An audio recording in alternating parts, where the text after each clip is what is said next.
નમસ્કાર વિદ્યાર્થી મિત્રો, શ્રી બીબીએનપીબી હિરપરા કન્યા વિદ્યાલય કાલાવડ વતી ઓનલાઈન લર્નિંગ લેક્ચરમાં ધોરણ 11 વિષય બીએમાં આપનું હાર્દિક સ્વાગત કરું છું. વિદ્યાર્થી મિત્રો, આની પહેલાં આપણે ઇન્ટરનેટ ઓનલાઈન ખરીદી કેવી રીતે કરવી તેના વ્યવહારો વિશે પરિચિત થયા. આજે આપણે આ ઇન્ટરનેટ દ્વારા એટલે કે ઈ કોમર્સ દ્વારા જે વ્યવહારો કરીએ છીએ એની સલામતી અને સુરક્ષા વિશે ચર્ચા કરવાની છે. પરંપરાગત નાણાકીય વ્યવહારની તુલનામાં ઓનલાઈન વ્યવહારમાં ઘણા જોખમો રહેલા છે. એટલે પરંપરાગત વ્યવહારમાં જે જોખમો છે તેના કરતાં ઓનલાઈન વ્યવહારમાં જોખમોનું પ્રમાણ કેવું છે? વધારે છે, જેના પરિણામે વ્યવહાર કરતા વ્યક્તિઓને આર્થિક પ્રતિષ્ઠા કે મનોવૈજ્ઞાનિક સ્તરે નુકસાન થઈ શકે છે. ઈ કોમર્સમાં સુરક્ષાની બાબત સૌથી મહત્વપૂર્ણ છે. આ જોખમો 3 પ્રકારના છે.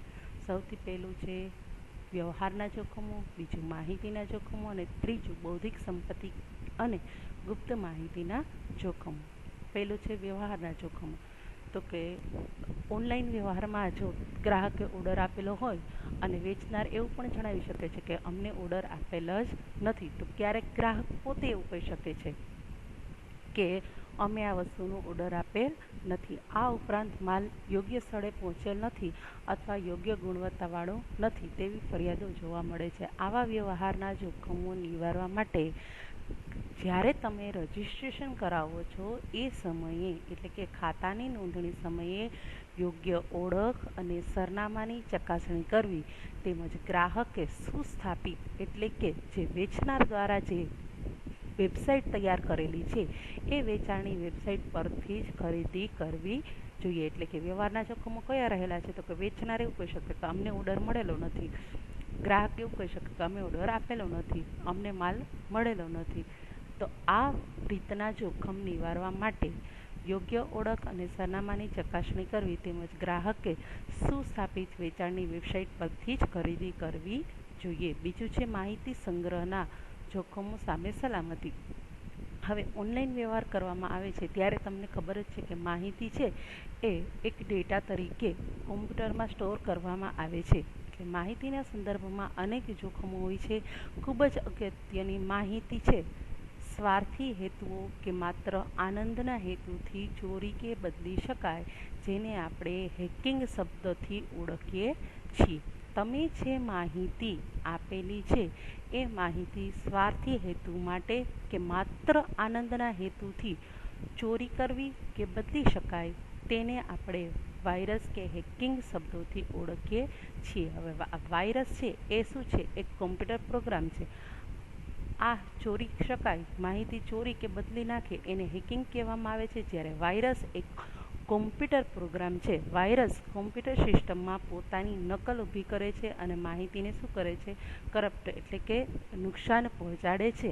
વાયરસ સ્ક્રીન પર દખલ કરે છે, કમ્પ્યુટર કાર્યમાં અટકાયત કરે છે. એટલે કે કમ્પ્યુટર કાર્ય જે થવું જોઈએ એ થઈ શકતું નથી. નિર્ધારિત એટલે નક્કી કરેલી માહિતી કે ફાઇલને પણ નુકસાન કે સંપૂર્ણ સિસ્ટમને નુકસાન પહોંચાડી શકે છે. એટલે કે તમે જે અંદર માહિતી દાખલ કરેલી હોય તે માહિતી ડિલીટ કરી શકે છે. આ જોખમો નિવારવા એન્ટીવાયરસ સોફ્ટવેરનો ઉપયોગ થાય છે. એટલે વાયરસ શું છે? તો કે કોમ્પ્યુટર પ્રોગ્રામ છે જે તમારી માહિતી સંપૂર્ણ નષ્ટ કરી શકે છે અથવા તો અમુક એવી નક્કી કરેલી ફાઇલને નુકસાન પહોંચાડી શકે છે. કમ્પ્યુટર કાર્ય વ્યવસ્થિત કરી શકાતું નથી. આ તમારે જોખમ સામે સલામતી લેવા માટે એન્ટીવાયરસ સોફ્ટવેરનો ઉપયોગ કરવો પડે છે. ત્રીજું છે બૌદ્ધિક સંપત્તિ અને ગુપ્તતાના જોખમ સામે સલામતી. ઇન્ટરનેટ એ ખુલ્લો મંચ છે. તમને બધાને ખબર છે કે ઇન્ટરનેટ એ એક ખુલ્લો મંચ છે. એમાં કોઈ પણ વ્યક્તિ કોઈ પણ સમયે છે ઉપયોગ કરી શકે છે. એક વખત કોઈ માહિતી ઇન્ટરનેટ પર મુકાઈ જાય એટલે તે જાહેર થઈ જાય છે. ઓનલાઈન વ્યવહાર કરતી વખતે અપાતી માહિતી, જેવી કે જ્યારે તમે ઓનલાઈન વ્યવહાર કરો છો ત્યારે તમે ઈમેલ, સરનામું, ફોન નંબર, બેંક ખાતા નંબર, પાસવર્ડ ઉપરાંત જે પણ માહિતી તમે આપો છો તે માહિતી કેવી રાખવી જોઈએ? ગુપ્ત રાખવી જોઈએ. જો માહિતી જાહેર થઈ જાય તો તમારી માહિતીનો બીજા પણ દુરુપયોગ કરી શકે છે. તો કે આ પ્રકારની માહિતીનો દુરુપયોગ થવાની પૂરેપૂરી શક્યતા છે. એ આ બૌદ્ધિક સંપત્તિ અને ગુપ્તતાના જોખમ સામે સલામતી મેળવવા માટે ગ્રાહકે સમયાંતરે એટલે કે થોડાક સમયના અંતરે પાસવર્ડ બદલતા રહેવું જોઈએ. વિદ્યાર્થી મિત્રો, હવેનો ટોપિક છે આઉટસોર્સિંગ એટલે કે બહિસ્ત્રોતો. હવે આઉટસોર્સિંગ એટલે શું? સામાન્ય રીતે તમે આઉટસોર્સિંગ કોને કહી શકાય? તો કે જે કામ ધંધાકીય એકમનું હોય એ કામ ધંધાકીય એકમ છે એ કરાર આધારિત બીજા કોઈ વ્યક્તિને કે એકમને કે સંસ્થાને કરવા માટે આપે છે, એને આઉટસોર્સિંગ તરીકે ઓળખવામાં આવે છે. ધંધાકીય એકમો દ્વારા કોઈ પણ કાર્ય, પરચુરણ કામ કે પ્રક્રિયા જ્યારે ચોક્કસ સમયગાળા માટે અન્ય જૂથને કરાર રૂપે સોંપવામાં આવે તો તેને શું કહેવાય છે? આઉટસોર્સિંગ કહે છે. ધંધાકીય એકમ પોતાની મુખ્ય પ્રવૃત્તિઓ ઉપર વધારે સારી રીતે ધ્યાન આપી શકે તે માટે આઉટસોર્સિંગ જરૂરી છે. આઉટસોર્સિંગ છે એ ધંધાકીય એકમ શું કામ કરાવે છે? તો કે એની જે મુખ્ય પ્રવૃત્તિઓ છે એમાં એ વધારે ધ્યાન આપી શકે અને જે ગૌણ પ્રવૃત્તિ છે એ આઉટસોર્સ દ્વારા કરાવે છે. બીજો એનો ફાયદો એ છે કે એમાં રોકાણ કરવાની જરૂર રહેતી નથી. માટે કંપની ગૌણ કાર્યનું આઉટસોર્સિંગ કરાવે છે. આ ઉપરાંત કેટલાક ધંધાકીય એકમો બૌદ્ધિક કાર્યો પોતાના મુખ્ય કાર્ય હોવા છતાં તેનું શું કરાવે છે? આઉટસોર્સિંગ કરાવે છે. હવે આઉટસોર્સિંગ છે એ કંપનીમાં પણ થઈ શકે કે કંપની બહાર પણ કરાવી શકાય. માની લો કે એક પેકિંગનું કાર્ય છે તો એના માટે તમે કોન્ટ્રાક્ટ છે કોઈ કંપનીને આપી અને એ વ્યક્તિઓને અંદર બોલાવી શકો છો અથવા એને ત્યાં એકમે પણ એ કામ સોંપી શકાય છે. એટલે કંપનીમાં પણ થઈ શકે અને કંપની બહાર પણ કરાવી શકાય છે. હવે ધંધાકીય પ્રક્રિયા એટલે કે બહિસ્ત્રોતો, જેનું બીપીઓ એટલે કે પૂરું નામ છે બિઝનેસ પ્રોસેસ આઉટસોર્સિંગ. બિઝનેસ એટલે કે ધંધાકીય, પ્રોસેસ એટલે કે પ્રક્રિયા અને આઉટસોર્સિંગ ધંધાકીય પ્રક્રિયા જે છે એનું તમે આઉટસોર્સિંગ કરાવો. એટલે કે ધંધાકીય એકમના જે કાર્યો છે એ કાર્યો તમે કરાર આધારિત કોઈ બીજા વ્યક્તિને સોંપો એને કહેવામાં આવે છે બીપીઓ. જોઈ લઈએ બીપીઓની સંકલ્પના. બીપીઓ એટલે કંપનીના વિશિષ્ટ કાર્યો કે પ્રક્રિયાઓ પાર પાડવા બાહ્ય કંપની કે જૂથની કરાર આધારિત સેવા મેળવવી. દાખલા તરીકે કંપનીના વિશિષ્ટ કાર્યો કે પ્રક્રિયા પાર પાડવા બાહ્ય કંપની કે જૂથની કરાર આધારિત સેવા મેળવવી. દાખલા તરીકે કોલ સેન્ટર્સ કે ડેટા એન્ટ્રીનું કાર્ય જે કંપનીઓ આઉટસોર્સિંગ કરાવવા ઈચ્છુક હોય તેઓનો મુખ્ય હેતુ શું હોય છે? તો કે ખર્ચ ઉપર કાપ મૂકવાનો હોય છે. જો દરેક ધંધાકીય એકમ છે એ પોતાની કંપની દ્વારા આ કાર્ય કરાવશે તો એનો ખર્ચ શું થાય છે? વધી જાય છે. જ્યારે અમુક કંપનીઓ છે એ અંગેના કાર્ય કરતી હોય છે એને કાર્ય સોંપવામાં આવે તો આ ખર્ચ શું છે? ઘટી જાય છે. કારણ કે જો કંપની પોતે કાર્ય કરે તો એ કાર્ય માટે જે સાધનોની જરૂર પડે છે એ પોતાએ વસાવવા પડે છે.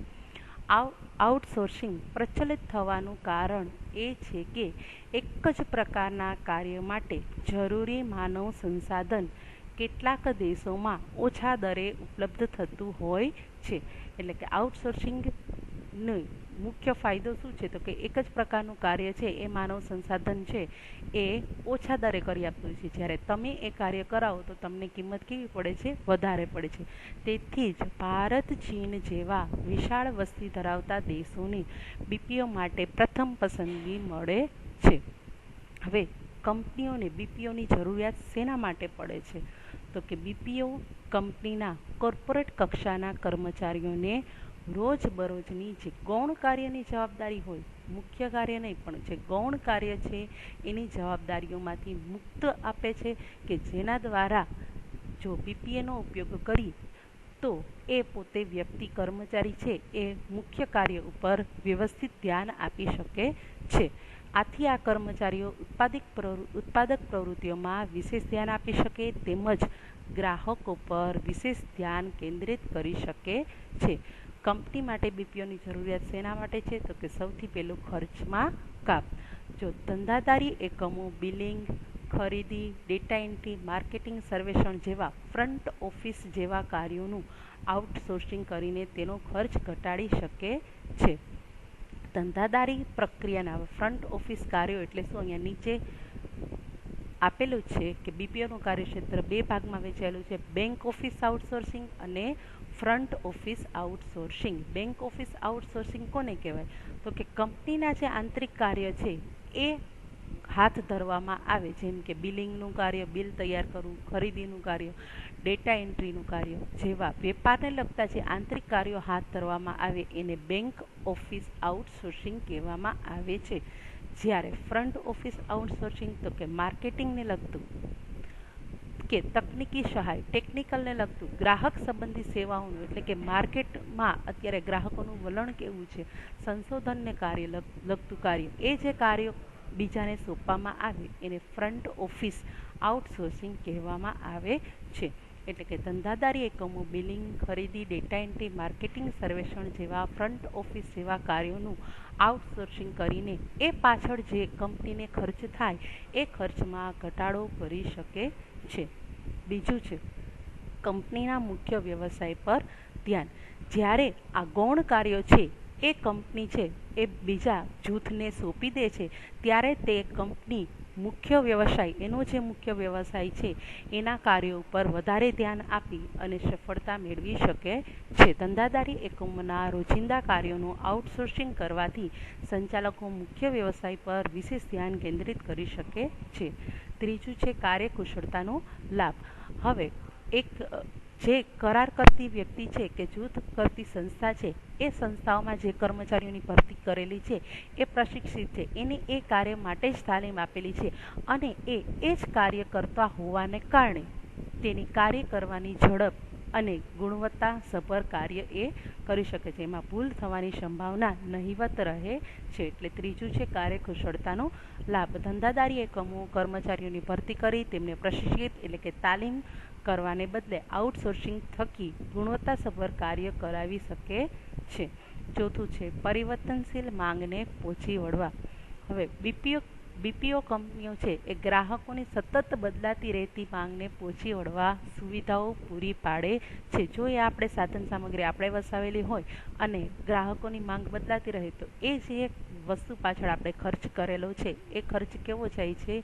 એળે જાય છે. એનાથી કંપનીને નુકસાન થાય છે. જ્યારે જે આ બીપીઓ કંપનીઓ છે એ સતત બદલાતી રહેતી માંગને પહોંચી વળવા માટે સુવિધા પૂરી પાડે છે. પાંચમું છે નફામાં વૃદ્ધિ, એટલે કે નફામાં વધારો. વેપારી એકમોના કેન્દ્ર સ્થાને ન હોય તેવા કાર્યોનું આઉટસોર્સિંગ કરાવીને કંપની મહત્વના ઘટકો પર વિશેષ ધ્યાન કેન્દ્રિત કરી શકે છે. એટલે કે જે કાર્ય મહત્વનું નથી એવા કાર્યો બીપીઓને સોંપી અને તે જે મહત્વના કાર્યો છે જેવા કે વેચાણમાં વધારો કરવો, નવા ઉત્પાદનો વિકસાવવા, વેપારનો વિસ્તાર વધારવો તેમજ ગ્રાહકો સેવા અને સંતોષમાં વૃદ્ધિ કરવી, તેવા કાર્યોમાં વિશેષ ધ્યાન આપીને અંતે નફામાં વધારો કરી શકે છે.